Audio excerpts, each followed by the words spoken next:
Greetings. It's March 3rd. I haven't been on the trike in 2 months. I thought maybe I'd have a low battery sitting there all winter under the carport, below freezing weather, but hey, works pretty good. I lost a little bit of power, not much, maybe about a quarter. Oh, I hate these things. I know you're supposed to wear these things, but they're uncomfortable. This ain't bad. I mean, it's damn near 45 degrees in March. Great. Trouble wearing these things, you know. It messes up my hairdo, you know. Hey, look at that. Almost 75 years old. Still got most of my hair, and you know, them are all my original teeth.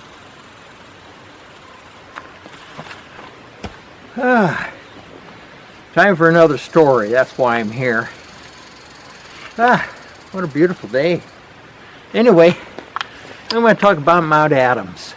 Now, Mount Adams in Washington State, 12,500 some feet tall. I think it's got about 9 square miles of ice on the top of around Mount Adams, multiple glaciers. Pretty fascinating mountain. You know that if Mount Rainier wasn't a national park, I bet Mount Adams would be at 12,500, I think it's 84 feet. Not quite sure. Might have to check it up. But Mount Adams is a really unusual mountain. It's a volcano. It's got multiple vents, and there's all kinds of little pumice buttes, little pumice cones around.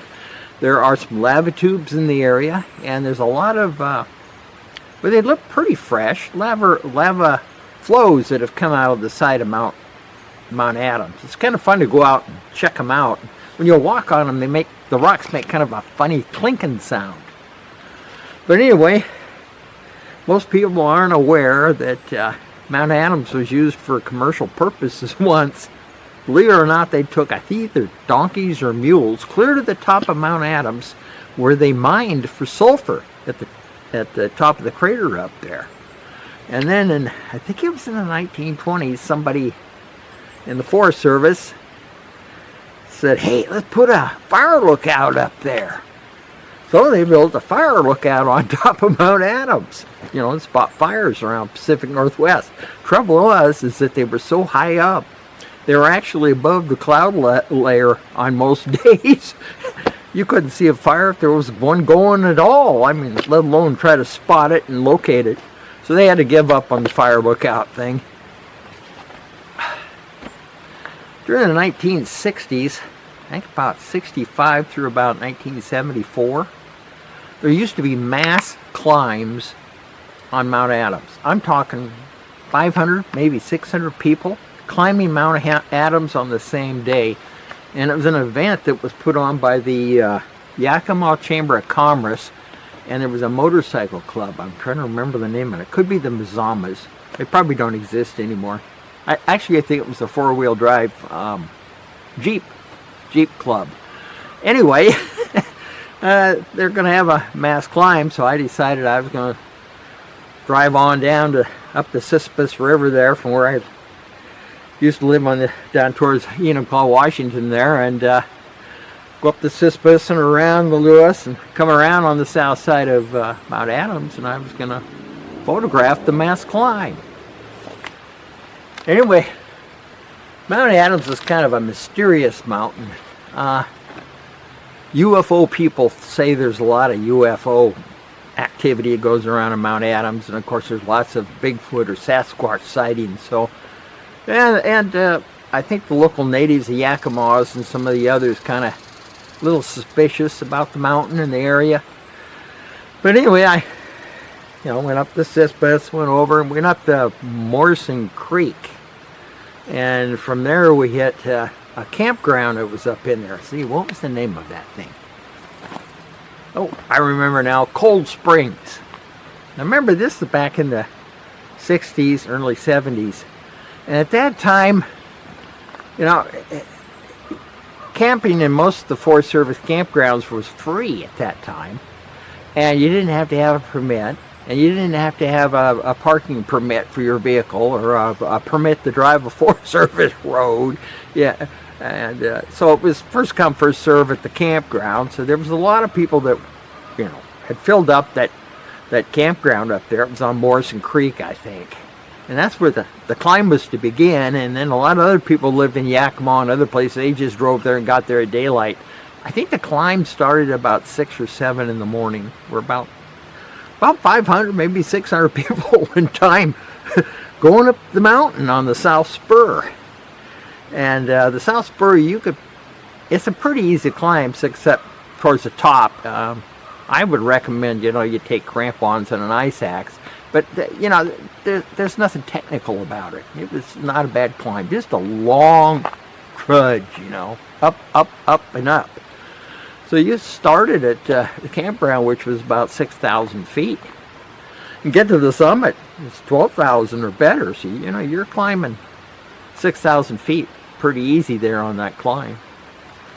So we all got going there. And the night before, we climbed around some of the lava beds, and it was a beautiful sunny day before, so you know it was a great sunsets, and plus from outside of Mount Adams, from that side you could see Mount St. Helens, you know, so it was kind of neat to see the sun go down and the clouds, the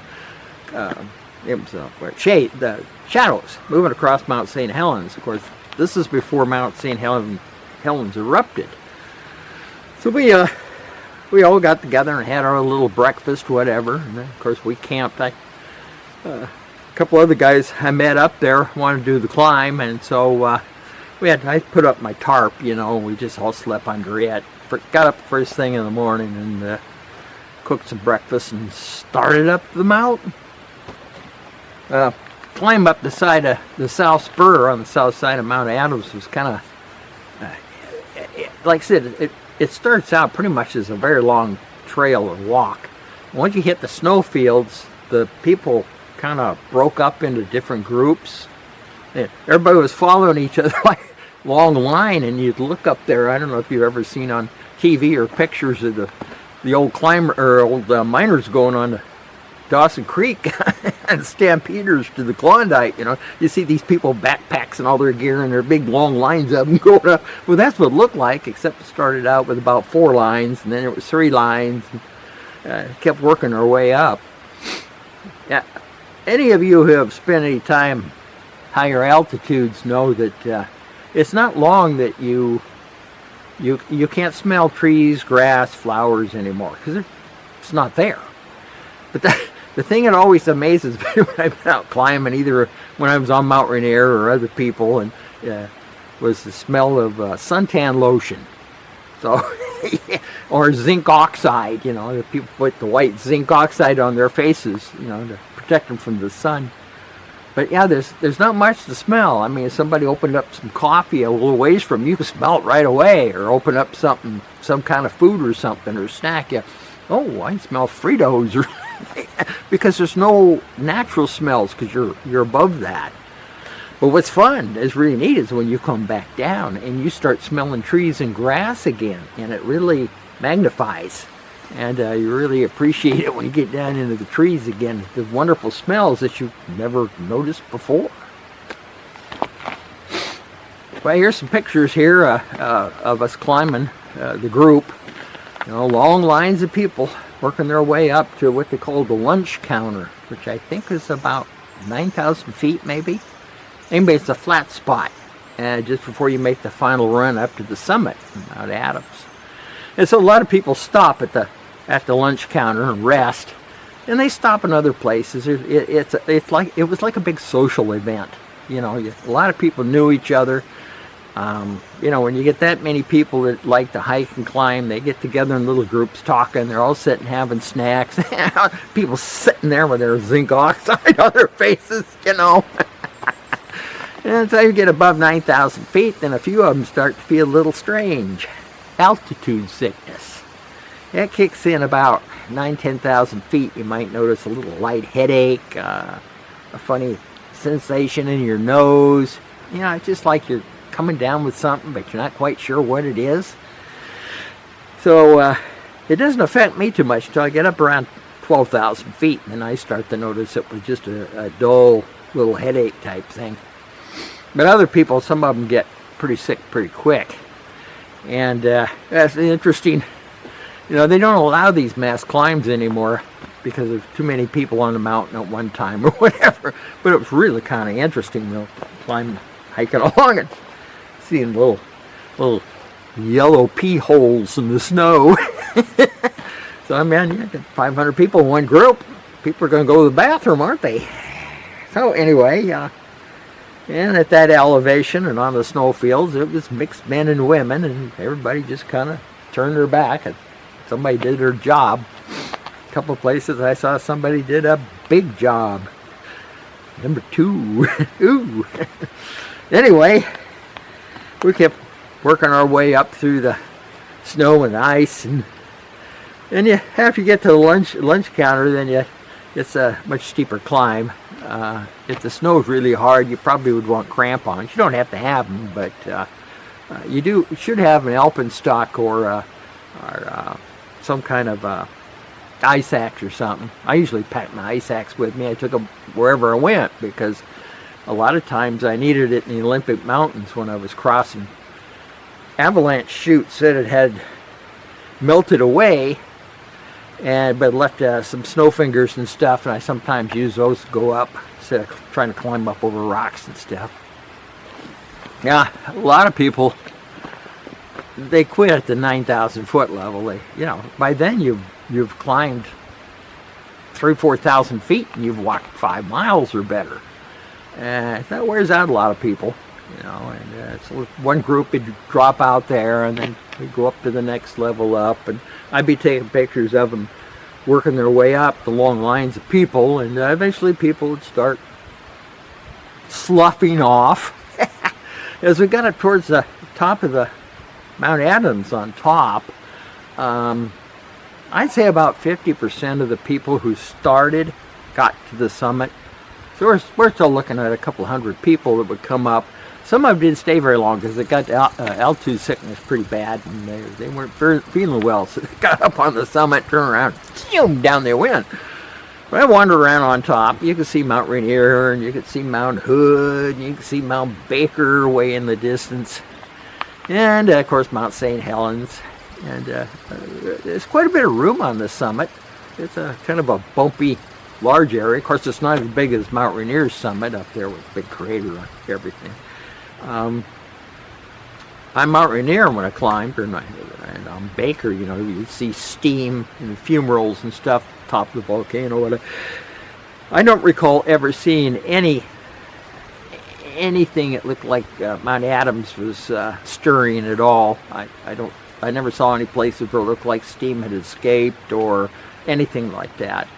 I'm not quite sure how deep the ice and snow is on the summit, but I do know that group that went up there with the donkeys and mules and stuff to get the sulfur, they actually had to cut their way down through the ice and the snow so they can get down to an old fumarole or something where they could load up big chunks of that sulfur and haul it back down the mountain. Yeah, it was kind of fun meeting all those people, taking their picture. That was a long time. That's 50 years ago. Most of those people probably have passed on. Anyway, that was the Mount Adams mass climb. Just kind of shows you some of the neat things we used to have years ago before we had all these requirements and permits and things. Too bad. And then, really, one of the sad things is the national forests and the parks now, especially in the Pacific Northwest, used to have the old lean-tos and stuff that were built by the CCC people back in the 1930s, so there was always, you knew if you went a certain distance, there was always some kind of a shelter or something. They finally got rid of all those, I guess. I don't think there's any of them left, maybe one or two here and there for historical purposes. And even in the national park, we used to find old mining equipment stuff, and I guess they had to go in there and take that out. Well, it was all history, and I don't know, it's kind of nice to have. Anyway, that was it. That was the Mount Adams mass climb from the late 60s and early 70s. So I hope you liked that little video, that little story, and I'll be sure to get around to telling a few more here pretty quick. So be sure to watch my other videos on my YouTube channel. Subscribe. I don't care, you know. I'm not doing this for the money or for like counts or viewers. I'd never have a Patreon page and all this other garbage people put on there. I care less. I'm putting these on there as a historical record of what I saw, what I did, some of the people I've met, and so forth. So I sure appreciate you just watching it. Hope you learned something, a little history. Until then, I'll catch you later.